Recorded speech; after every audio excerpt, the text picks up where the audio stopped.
All right, well, I think most important thing that we need to establish here is who we are. So please tell us a little about your company, your district. Dave, your farm. You are Mighty Grand Dairies.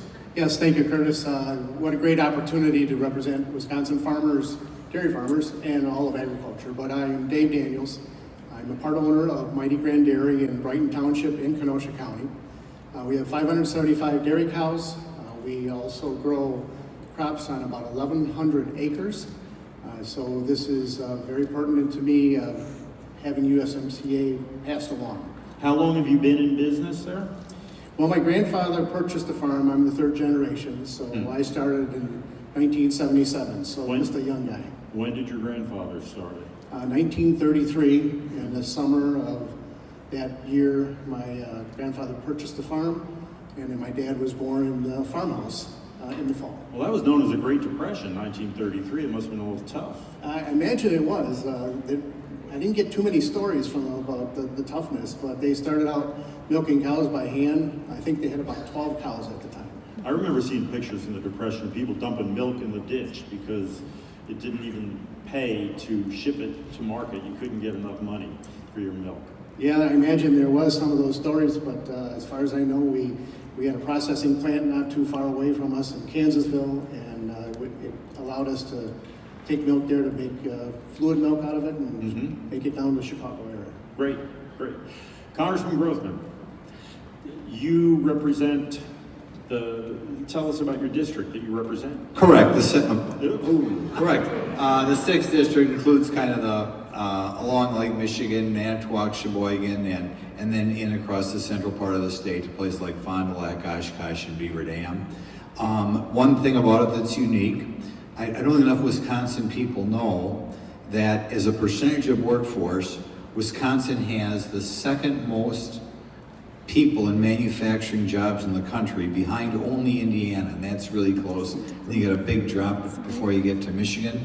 This district that I represent, there are 435 congressmen. There are more manufacturing jobs in that district than anywhere else in the country. We drive around Wisconsin, we see all these factories, and we just kind of think, well, that's the way it is when you drive around. We don't realize that there's nowhere else that quite has this many factories and makes this much for the whole world as Wisconsin. That's amazing. I did not know that. Thank you. Zach, Atlas Toolworks. Thanks, Curtis. Yeah, my company is Atlas Toolworks. I'm the 4th generation of my family to be owner-operators of the business. We were founded in Chicago in 1918 by my great-grandfather, and we make lots of parts and components. We're a precision component manufacturer, sub-assemblies and things. They go into the aerospace industry, they go into radar systems, they go into guidance control systems, they go into surgical devices and medical robots, among other things. Medical robots. That's correct. I had a doctor like that once. I got rid of him. He had no bedside manner.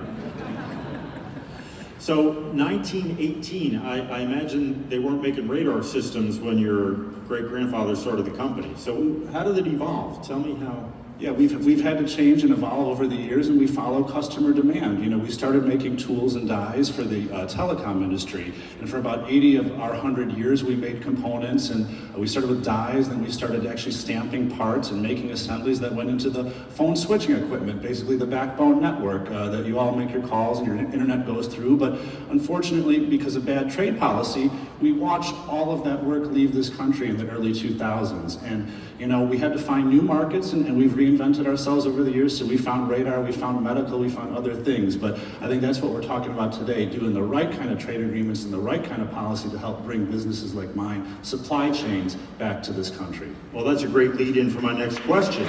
Yes, bring supply chains back. Well, that was going to be my next question. Why do we need the USMCA? Why did we need to replace NAFTA? Go ahead, Connor. Well, sure. I think everybody out here, they made a big deal out of NAFTA when it was negotiated by Bill Clinton.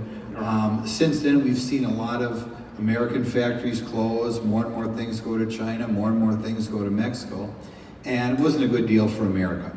Knowing the way sometimes the leadership class in this country thinks, I didn't think we were ever going to redo it. And of course, then Donald Trump came along, and he promised to do something about it. I sure is a politician, but he realizes that particularly in the automotive field, a huge number of not just cars, but parts of cars were leaving this country. You could see it whenever you buy a new car. You see that sticker on the car. And President Trump said, hey, I'm not going to put up with this. I don't care if Bill Clinton puts up with it. I don't care if George Bush puts up with it. I don't care if Barack Obama puts up with it. Donald Trump's not going to put up with it. And he renegotiated the agreement. I think the agreement will also be good for Mexican workers because it guarantees them a little better wage down there. But in the long run, both for Wisconsin manufacturing and big time Wisconsin agriculture, we finally have somebody in Washington who's fighting for the average guy. And manufacturing is so important for a country. Mm-hmm. You know, we're not a wealthy country because you have a lot of law firms. Let me tell you that. Right? We're a wealthy country because we make stuff. And if America is going to continue to be a great country, we gotta make stuff. That's why it's important. On the agricultural side, we've seen technologies change since the first NAFTA came through. So we needed to upgrade some of the standards, the phytosanitary and standards that we look, try and make processes for exporting our dairy products to Canada or Mexico or around the world. Yeah. And Curtis, you know, NAFTA was put in 25 years ago. I don't know any business owner that would sign a contract that lasts 25 years or forever, essentially. And things have changed. Technology has changed. The way we do business has changed. It's time to look at this agreement. And thank goodness we've got a better one coming here because NAFTA really hasn't worked very well. We've watched almost 1 billion jobs go south of the border because it was a one-way trade deal. It did well for Mexico. It did, I think, all right for Canada. But I think the U.S. was the loser. And we've seen that happen over 25 years. The evidence is there. It's time for a new deal. I mean, you think about it, 25 years ago, if you said your car had an onboard computer, it meant you had a K-Pro or a Compact in the trunk. Right now, every car has computers built in. But let's talk about how the rules how the USMCA affects the automotive industry, because that really is one of our foundation industries here. So now every car has computers, many different types of computers, backup cameras, a lot of electronics built in, and those have been coming from Asia. Those have been coming from China and other places. What does USMCA do to change that? Well, when we talk about supply chains, again, how important that is, right? I think the USMCA does a lot to change the content rules. What the old NAFTA was just an opportunity for the Chinese to infiltrate our supply chain and start supplying electronics and sub-assemblies into the auto industry. And with the new NAFTA, with the content rules, this is really going to help keep it in North America. Congressman. Right. The same thing.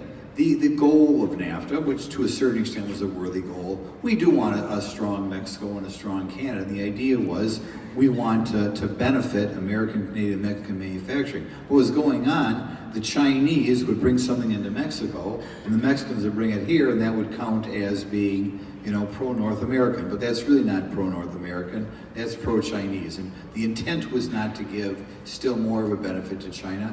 I don't think Bill Clinton did that on purpose, but as a practical matter, it's happening. And I think that's why it's something that even Mexico will be happy with, and certainly Americans should be happy with. Yeah. Specifically, the rules said under NAFTA, 60% of a vehicle, a car, truck that was called a NAFTA, no taxes, no tariff, bring it in from Mexico, only 60% of it had to be actually made in North America. So 40%, almost half of it, could have been made in China. Now USMCA changes that. Says 3/4, 75% of it has to be North American parts. So that's going to definitely bring more jobs here, right? To your district, to this area? Absolutely, and like I said, I think anybody, older people here, if you remember 30 or 40 years ago, or even 20 years ago, the number of factories that since closed is an embarrassment, and part of it was because bad trade deals, and I don't think politicians cared enough how it was affecting the average guy. Yeah. Let's talk about the agriculture bit now.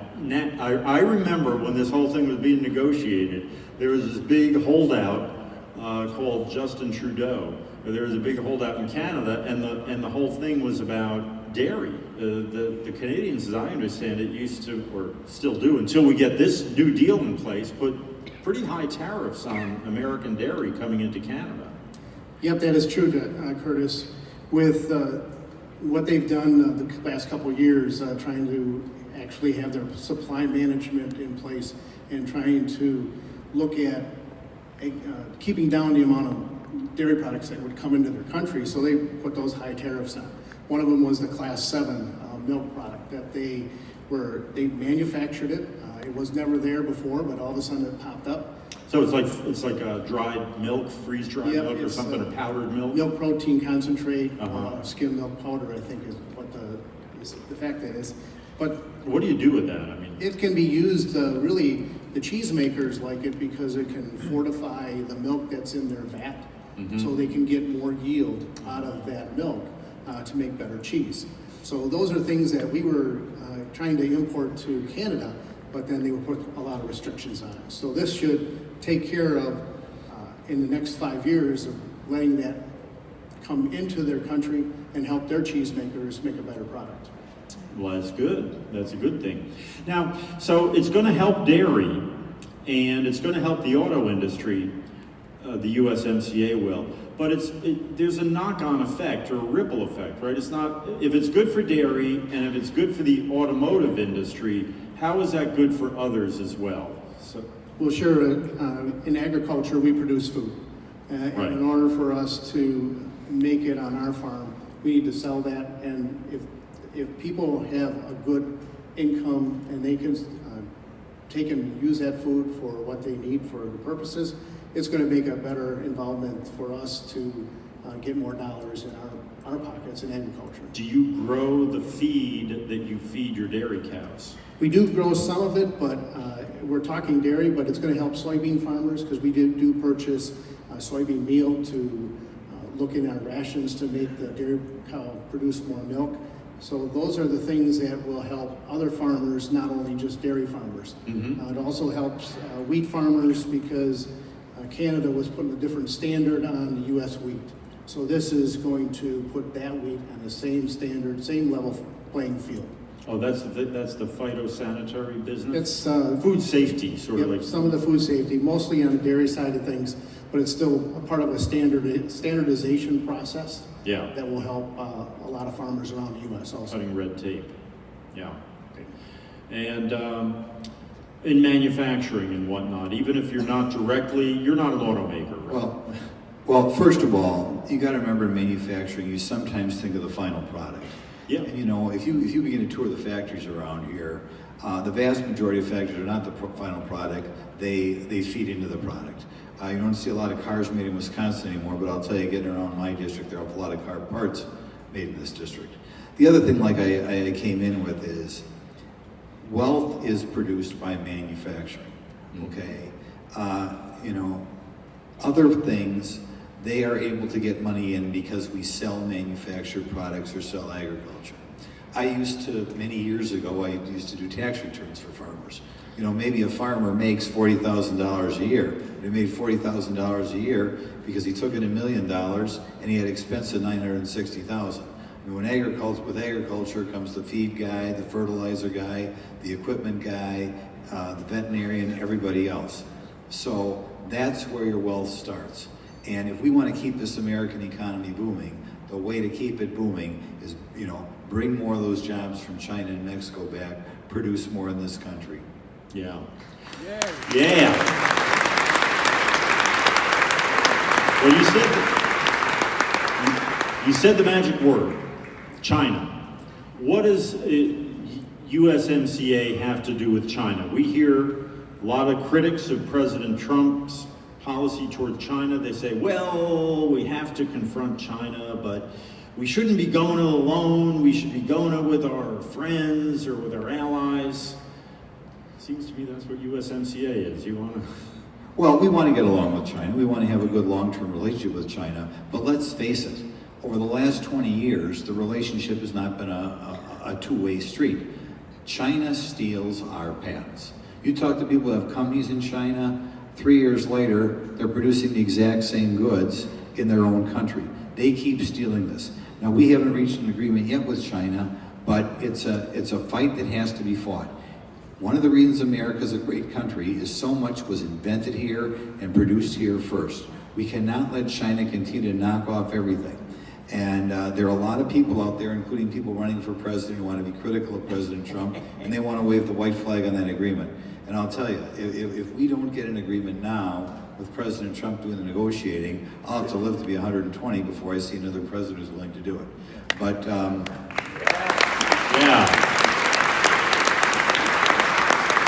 But like we just mentioned, it will to a certain extent affect us bleeding to China, because I think you're going to see more of the parts of the automotive parts made here in the United States or Canada or Mexico, but not so much in China.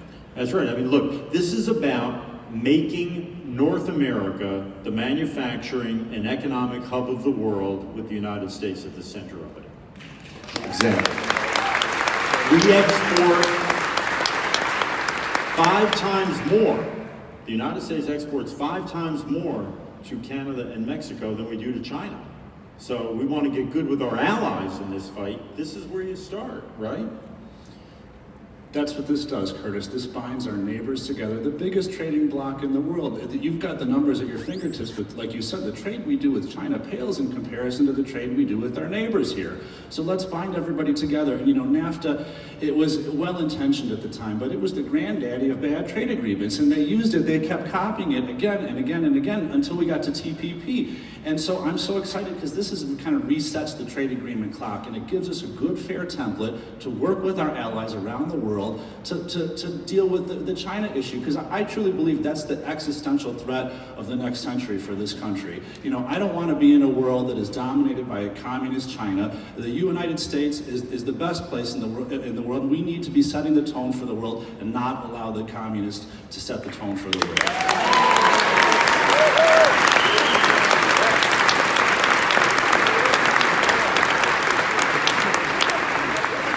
And Curtis, you brought up manufacturing, how that's the backbone, but really also agriculture is really the backbone of U.S. That's right. For every farmer, that farmer feeds himself plus 166 other people in the United States and the world. We have a positive trade balance in agriculture because of the great farmers, and this will even help them even more. We have to remember that it's the ethics and the values of the farmers, of the agrarian sector, that is the foundation of America. Hard work, independence, you don't follow the fads, you do a work. Every day you get up, you have to work some more. You can't put it off, you can't be lazy, you can't make believe, you can't outsource it. We appreciate that, and yes, every day we get up and we get out there and we do the work that needs to be done. And I think President Trump has done the same thing. He's done the work with USMCA. He's brought it attention that it need to be upgraded, and let's get it through the Congress and go from there. Yay.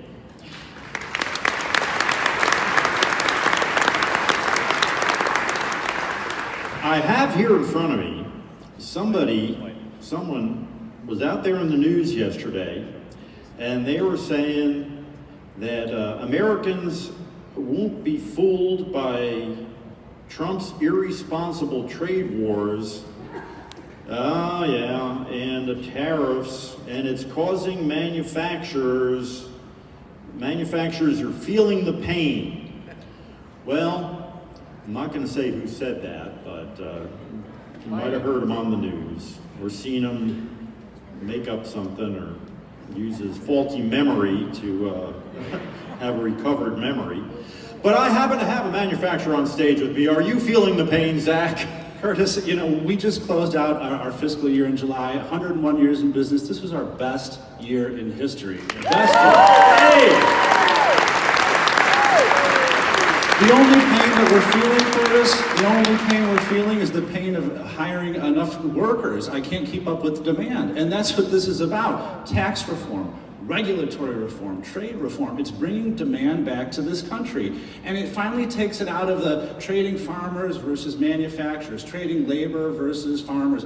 We're all in this together. If we're not all winning together, we're all losing. And in manufacturing, we have one of the highest multiplier effects. When they talk about, like you said, he buys feed, I buy steel. In fact, I buy boxes from this fine facility. The U-Line supply our boxes and our packaging materials. So when we understand that relationship, how we're all in it together, you see why manufacturing has a 3-time multiplier effect. So for every 1 job we're going to bring back, thanks to the USMCA, you're going to get 3 more jobs in supporting industries, be it, even down to our accountants and lawyers. We need them as well to help support our growth. You mentioned that somebody tried to be critical of this trade deal. You can mention his name, I can't. Well, I think he was a guy who used to be vice president of the United States. Oh. His old boss sat on his keister for 8 years and did nothing about this problem. This is a frustrating thing about Washington. There's some people who like to get stuff done, and there are other people who like to play politics. I'm in the House of Representatives. What I vote on every day I'm in Washington is determined solely by Nancy Pelosi. I can't put my own bill on the floor. So I expected to vote for this trade deal 6 or 7 months ago. And by the way, every month we don't vote on this trade deal is a minus because countries find other places for markets and that sort of thing. I will tell you this. This is a good enough deal that if I vote on this in the House of Representatives, not only will 95% of the Republicans vote for it, I would be surprised if over half the Democrats do not vote for it. But as a last-ditch effort, so that Donald Trump does not look successful, Joe Biden decided to weigh in yesterday and say that this is a bad deal. I mean, it's preposterous. You talk to the Democrats themselves, they know it's a good deal. And their excuse for not voting for it, actually, if you talk to them, is not that it's not good enough for the American worker. They wanted a better deal for the Mexican worker. That's what they did. That's honest to God. When they say, why isn't this on the floor, it's because we want a better deal for the Mexican worker. We want the Mexican worker to make more money, and there are guarantees in here that they will make more money. But it's very frustrating to see, for political reasons, people do not want that bill on the floor because they don't want to see Donald Trump be able to say, look at what I accomplished. And it's a damn shame that we have people in Washington like that. And you know, I never had that high opinion of that guy, but for Joe Biden to try to jump in here at the last minute and muddy the waters and say that we can't take up this deal is ridiculous. I still predict that within 2 months, that bill that trade agreement will be voted on in the House of Representatives, and over half the Democrats will vote for it, even though Joe Biden tries to pull it down.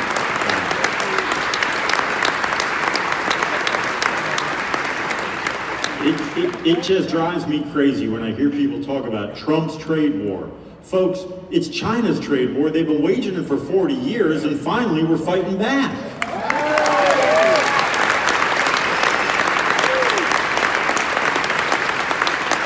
You saw your whole telecom industry go away. You were saying, Zach? We watched an entire industry leave. This is a whole economy, a whole country that's economy is built on corporate espionage, subsidies, a currency manipulation, everything that they do in China, and it's with a plan. And you have to look at that with some respect. They have planned and they have done this intentionally. How are we going to fight back? How are we going to respond to that? That's what we need to do in this country, and that's what we're starting to do here with the USMCA. But we cannot let it continue. When the bully comes and steals your lunch money every day, at some point you need to punch him in the nose and say enough is enough. Yeah. What's wrong with this?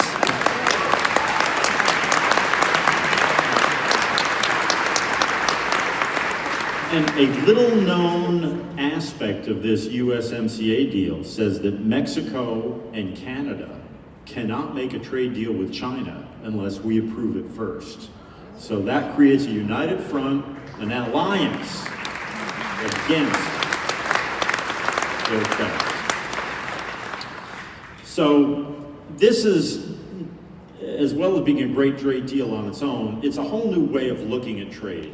A whole new way of looking at trade agreements. And President Trump has talked about that. He's talked about bilateral agreements with our closest allies. And also on a broader front, he said, when he was a candidate and then as president, there's a 4-part plan to get our economy moving again.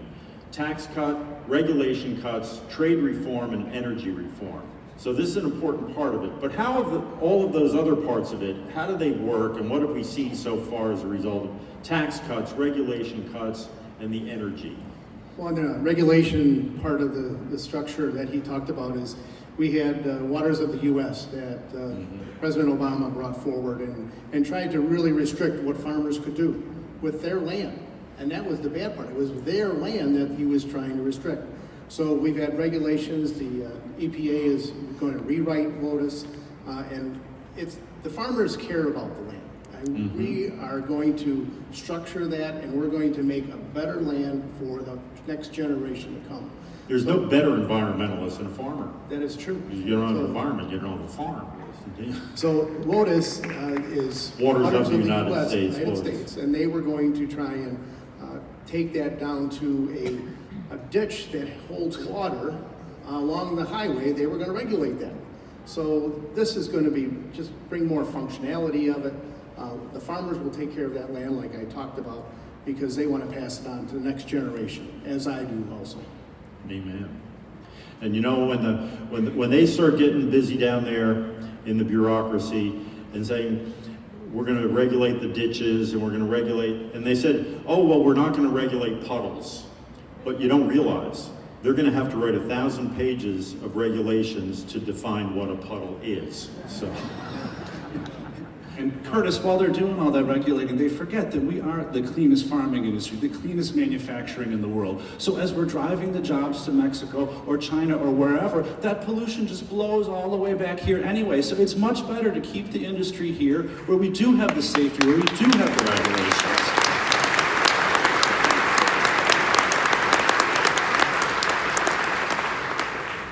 Yeah.